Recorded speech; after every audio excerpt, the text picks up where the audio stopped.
भगवान श्री कृष्ण के जीवन की आप लोगों ने बहुत सारी घटनाएं सुनी होंगी, पर मैं आज आपको एक ऐसी कहानी सुनाने वाली हूँ जो शायद आप लोगों ने नहीं सुनी होगी या काफी लोगों ने सुनी भी होगी, पर ज्यादातर लोगों ने वो कहानी नहीं सुनी होगी। अब ध्यान से सुनिएगा। ये कहानी भगवान श्री कृष्ण के जीवन से रिलेटेड है। भगवान ने अपने जीवन में सबसे ज्यादा प्यार किसे किया? सबको पता है? बताइए किससे किया? भगवान ने सबसे ज्यादा प्यार किया अपनी बांसुरी से, और उसके अलावा राधा जी से। ठीक है। भगवान ने सबसे ज्यादा, क्योंकि कहीं भी हम जाएंगे किसी भी मंदिर में, तो भगवान के हाथ में बांसुरी और साथ में राधा रानी ही होती है। अगर राधा रानी नहीं भी है किसी मूर्ति में या भगवान के साथ में, पर ऐसी कोई जगह नहीं है जहां पर भगवान श्री कृष्ण के साथ में बांसुरी ना हो। क्यों? भगवान को बांसुरी इतनी प्यारी क्यों है?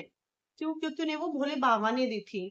माना जाता है कि एक भोले बाबा ही बांसुरी के रूप में है। पर कुछ जगह ये भी सुनने के लिए मिलता है कि भोले बाबा ने श्री कृष्ण को बांसुरी दी थी, इसलिए भगवान श्री कृष्ण को बांसुरी बहुत ज्यादा प्यारी है। अपने प्राणों से भी ज्यादा वो बांसुरी से प्यार करते हैं।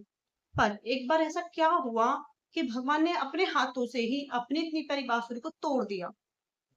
अचंभा लगा ना सुन करके कि श्री कृष्ण ने खुद बांसुरी को तोड़ दिया। हाँ, ये बात सच है, ऐसा हुआ था। पर क्यों हुआ, कब हुआ, ये जानने के लिए पूरी कहानी सुनिएगा। आपको ये कहानी बहुत पसंद आएगी, मुझे भी बहुत अच्छी लगी, इसलिए मैं सुना रही हूँ।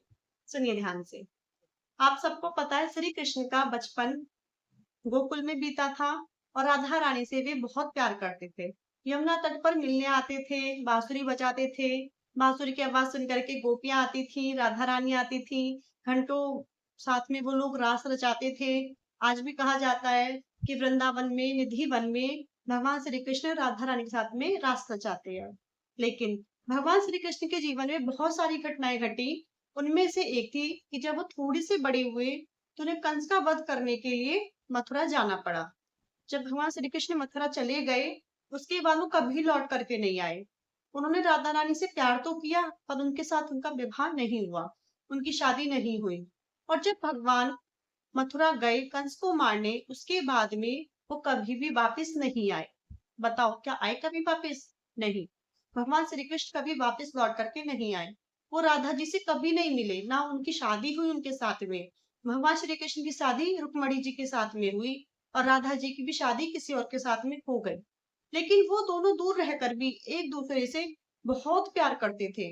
मतलब शादी जिसके साथ हो गई है उससे भी वो प्यार करते हैं, लेकिन आज भी उनके मन में अपनी प्रीतम राधा जी के मन में श्री कृष्ण की, और कृष्ण के मन में राधा जी की ही छवि है। हमेशा राधा रानी ने श्री कृष्ण से ही प्यार किया, और कृष्ण ने राधा रानी से ही प्यार किया। इसलिए आज भी हर जगह राधा रानी और श्री कृष्ण साथ में ही होते हैं। राधे कृष्णा, इसके बिना तो कृष्ण जी का नाम भी अधूरा है। राधा जी के बिना तो राधे और कृष्णा एक ही हैं। ठीक है, अब कहानी सुनिए। एक समय आया जब राधा जी की शादी किसी और से हो गई। शादी होने के बाद में राधा रानी ने वो गृहस्थी संभाली, उनके बच्चे हुए, बच्चों की भी शादियां हुई, नाती पोते हुए। राधा रानी अपनी सभी जिम्मेदारियों से निमट गई। ये वृद्धावस्था में निमट जाती है ना, और वो वृद्ध भी हो गई, क्योंकि उस एज में जब आपके पोती पोते बड़े हो चुके हैं, मतलब हो ही चुके हैं, तो फिर तो बुढ़ापा आनी तय है, सबको आता है। ठीक है, तो राधा रानी को भी आया, राधा रानी भी व्रत हो गई। उन्होंने सोचा कि हमारे श्री कृष्ण तो रहते हैं द्वारिका में, अब मैं यहाँ रहकर क्या करूंगी? अब मेरी जवानी तो निकल गई कृष्ण के बिना, लेकिन बुढ़ापा मैं कृष्ण के साथ ही काटूंगी। अब मैं जाऊंगी द्वारिका और श्री कृष्ण के ही साथ रहूंगी। ये सोच करके वो चली गई, द्वारिका गई। द्वारिका में गई। अब श्री कृष्ण तो एक राजा बन चुके थे, वो गैया चराने वाले तो नहीं थे ना अब। उनका बचपन था जब वो गैया चराते थे, रस रचाते थे। अब वो द्वारिकाधीश हैं, राजा हैं, अब वो ये सब काम नहीं करते हैं। तो वो गई द्वारिका में। द्वारिका में जाकर के राधा रानी ने श्री कृष्ण को देखा, और वहां पर ना श्री कृष्ण ने रुक्मणी के सामने बताया नहीं कि राधा है जिसे मैं प्यार करता था। देखिए खुश तो बहुत हुए, लेकिन उनको एक महत्वपूर्ण सेविका के रूप में रख लिया। मतलब राधा रानी को अपनी सेविका के रूप में रख लिया, वहां पर उन्हें जिम्मेदारी दी गई, ताकि श्री कृष्ण को भी ये हुआ इस बहाने में राधा रानी के दर्शन कर सकूंगा, और राधा रानी भी इसलिए रही कि इस बहाने में श्री कृष्ण के दर्शन डेली कर पाऊंगी। ठीक है, वहां काम करती रही। लेकिन राधा रानी के मन में जो कृष्ण की छवि बसी हुई थी, वो बचपन वाले श्री कृष्ण की छवि थी, जो छोटा था, मासूम था, गैया चराता था, राधा जी के संग में यमुना तट पर छुप छुप के मिलने आता था, गोपियों की मटकी फोड़ा करता था। वो उसी कृष्ण से प्यार करती थी, वो ये राजा वाले कृष्ण से प्यार नहीं करती थी। राधा रानी कुछ समय तो रही, लेकिन उनका मन वहां से ऊब गया, उनको अच्छा नहीं लगा। कुछ दिन नहीं, फिर वो वहां से चली गई। ठीक है। अब वो वहां चली गई, चली गई, श्री कृष्ण को पता लगा राधा रानी तो चली गई। वो पीछे पीछे गई, कहाँ गई राधा। तो वो जहां जा रही थी, एक बड़ी घंघोर बारिश सी आई, एकदम से राधा रानी गिर पड़ी कैसे भी करके। ठीक है, वो गिर गई। और वो गिरने के बाद में फिर राधा रानी को कृष्ण जी भागे भागे पीछे पीछे गए, उन्होंने एकदम से राधा रानी को ना अपनी बाहों में मतलब ले लिया, बैठ गए वो, और अपनी उसके उन्होंने अपनी टांग पर राधा रानी का सिर रखा कि राधे क्या हुआ तुम्हें, उठो। तो बोली कन्हैया मैं तुमसे मिलने आई थी, लेकिन मैं तुम्हारे इस रूप से प्यार नहीं करती हूँ, मैं तुम्हारे उसी बचपन वाले रूप से प्यार करती हूँ, इसलिए मैं यहाँ नहीं रह सकती अब। और वैसे भी मेरा उन्हें मतलब वो तो देवी थी, कोई आम इंसान तो थी नहीं। ठीक है, तो उन्हें पता लग गया था कि धरती पर उनका समय पूरा हो गया। उन्होंने कहा कन्हैया मेरा समय पूरा हो गया, मैं जाने वाली हूँ, मुझे आज्ञा दो। ठीक है, तो श्री कृष्ण को आंखों में आंसू आ गए बहुत ज्यादा। तो फिर राधा रानी बस ये कहा उन्होंने, और वो सदा सदा के लिए संसार से विदा हो गई, मतलब चली गई वो दुनिया से। श्री कृष्ण ने जब देखा कि मेरी प्रिय राधा इस दुनिया से चली गई, भगवान की आंखों से आंसू नहीं रुके, और श्री कृष्ण उस दिन फूट फूट कर रोए, फूट फूट कर इतना रोए श्री कृष्ण की जितना कभी नहीं रोए पूरे जीवन में।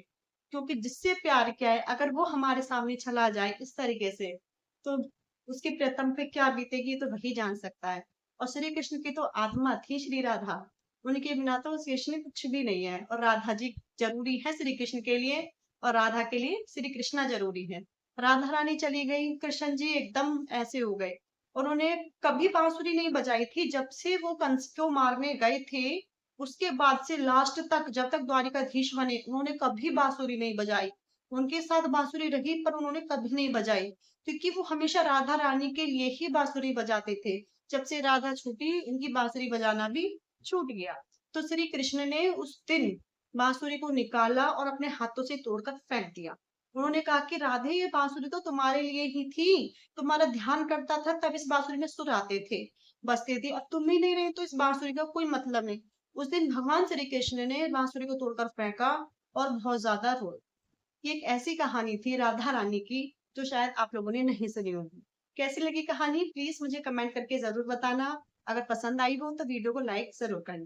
धन्यवाद। मिलते हैं अगली वीडियो में एक न्यू स्टोरी के साथ में। तब